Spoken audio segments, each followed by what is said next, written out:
94வது ஸ்லோகம். பறை நீராட பன்னீரான பணி நிறைவு.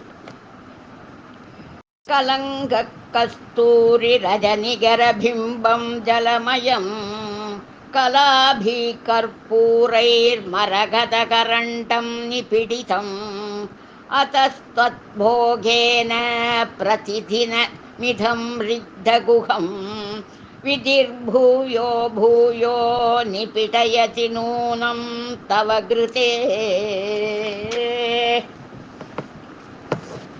நிலவின் நடுவில் உள்ள களங்கம் கருப்பு வண்ண கஸ்தூரி என்னும் வாசனை பொருளாகவும், நிலவின் கிரணங்களே பச்சை கற்பூர துகள்களாகவும், பனி நிலவே பன்னீரால் நிரப்பப்பட்ட பாண்டமாகவும் கூறப்படுகிறது.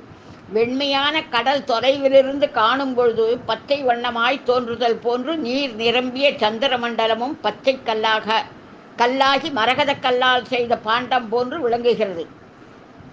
தேவி முழுமதி நாளுக்கு பிறகு வரும் தேய்பிறை நாட்களில் நீராடுதலை செய்கின்றாள்.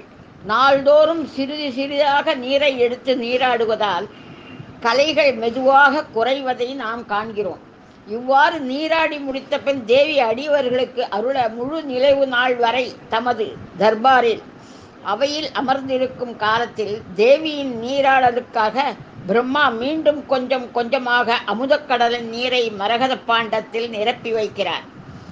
பரதேவதையை பூஜிப்பவர்கள் பிரதிபத் என்னும் பிரதமை முதல் ராகா என்னும் பௌர்ணமி வரை பூஜைகளை விரிவாகவும் கிருஷ்ணபட்சங்களின் சங்கோஜமாகவும் செய்ய வேண்டும் என தெரிகின்றது.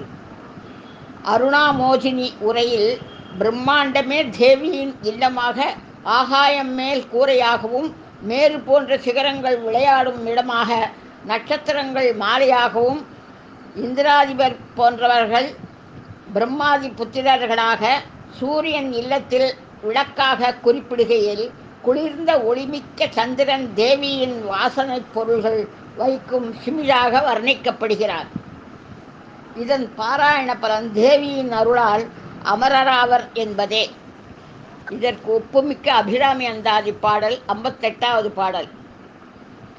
ஒன்றாய் அரும்பி பலவாய் விரிந்து இவ்வுலகெங்குமாய் நின்றாள் அனைத்தும் நீங்கி நிற்பாள் என்றதன் நெஞ்சினுள்ளே பொன்றாது நின்று புரிகின்ற வா இப்பொருள் அறிவார்.